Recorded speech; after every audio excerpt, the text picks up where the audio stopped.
And now for the news in detail. The estate fraternity is not a separate community. All of them are Sri Lankans. President Rajapaksa said in Nuwara today that his responsibility is to ensure a brighter future for the entire country.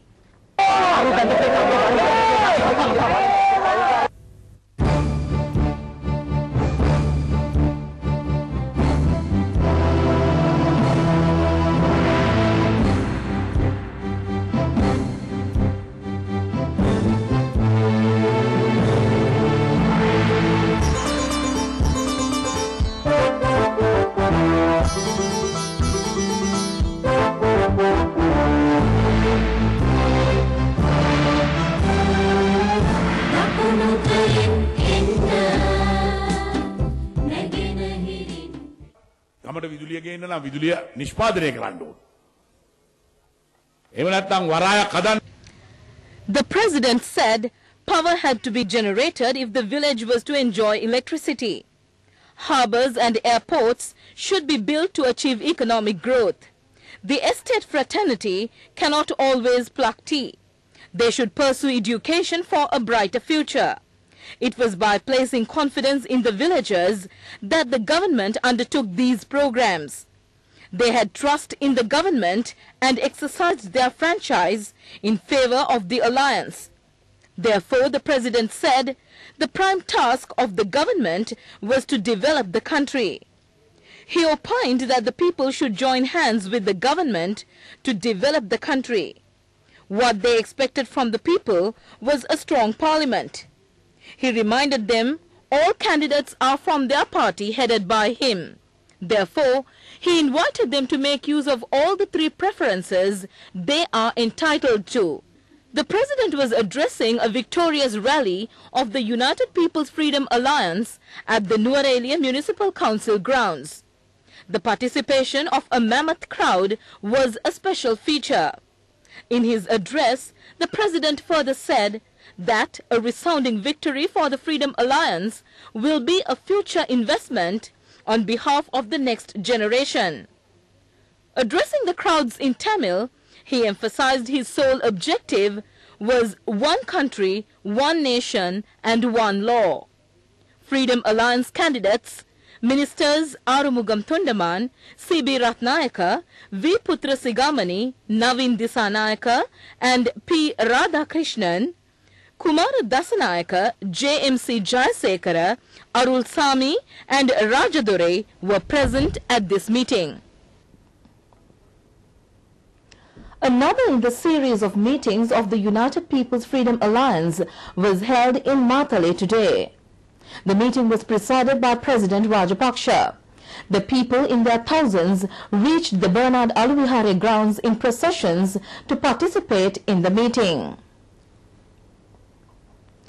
Friends of Sri Lanka, a group in the European Parliament, has urged the European Union not to deprive Sri Lanka the GSP Plus facility. Friends of Sri Lanka is a cross-party group.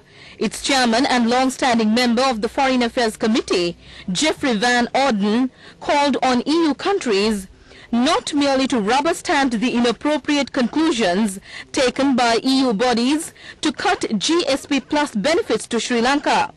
But he said the wider situation and improvements on the ground should be taken into account. He said that the manner in which Sri Lanka has been singled out from other GSP Plus recipients for such harsh punishment was totally unfair and irresponsible. Geoffrey Van Orden made these comments in letters addressed to the 27 ambassadors of member states of the European Union. He pointed out that such an approach does no justice to Sri Lanka or indeed to the EU's role. In his letter, Van Orden also drew the attention of the 27 member countries to an exchange of views on Sri Lanka and GSP Plus held on 14th January 2010 at the International Trade Committee of the European Parliament, where spokesmen for three of the main political groups clearly opposed the withdrawal of Sri Lanka's GSP Plus status. The news will continue after a commercial break.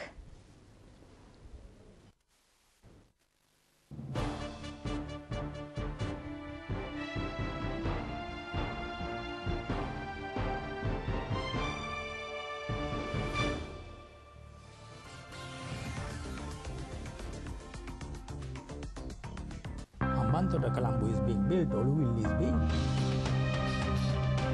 At one time in your life, you entered the politics. I wanted to know more about drama. I was a very, very keen theatre goer. How do you see him as a human being? This is one man who has first-class people's taste. What's the kind of impact that you can create by your own creations? If we don't perform that, then he gets angry. How did you raise your voice? Ali have worked for many people.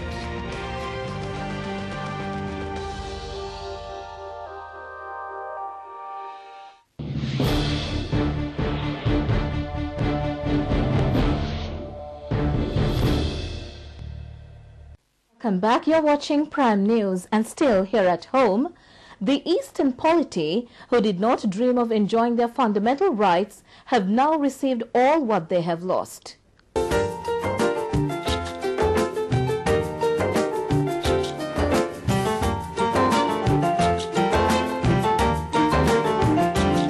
The civilians of the province were battered by terrorism for nearly 3 decades.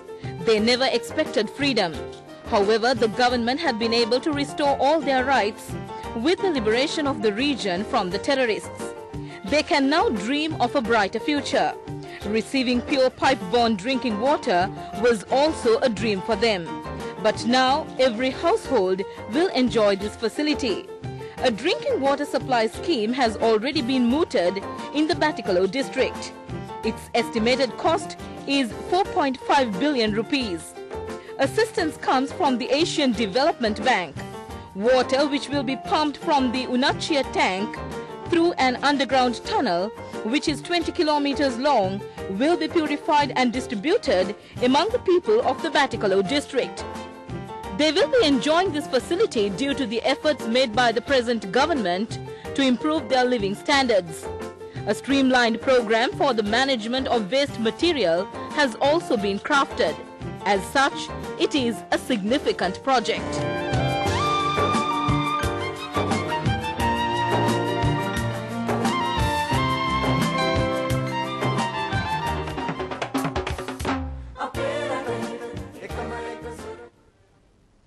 A German firm specialized in educational toys has launched a factory in the island. Its main objective is to tap the booming global market. It is a new BOI venture. It is approved under the government's 300 Enterprises program in difficult areas. Toy Makers Private Limited was declared open at Madurankulya in Puttalam. It will generate 350 jobs for the people of the area. According to BOI, toys had emerged an important sector with a high global market value. The parent company, firm GmbH, originates from Germany. The products will be exported to countries such as India and China. The opening of the factory took place with the participation of a large gathering, including BOI chairman Dhammika Pereira. The child who was thrown into the Kaluganga River by his mother has died.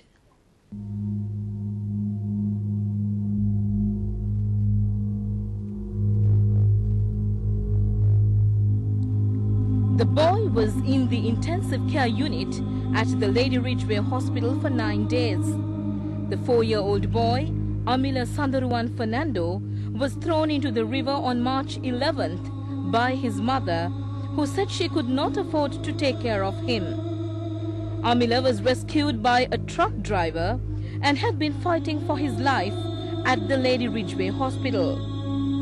According to investigators, the child's father had left the family and the mother made her living by selling lottery tickets.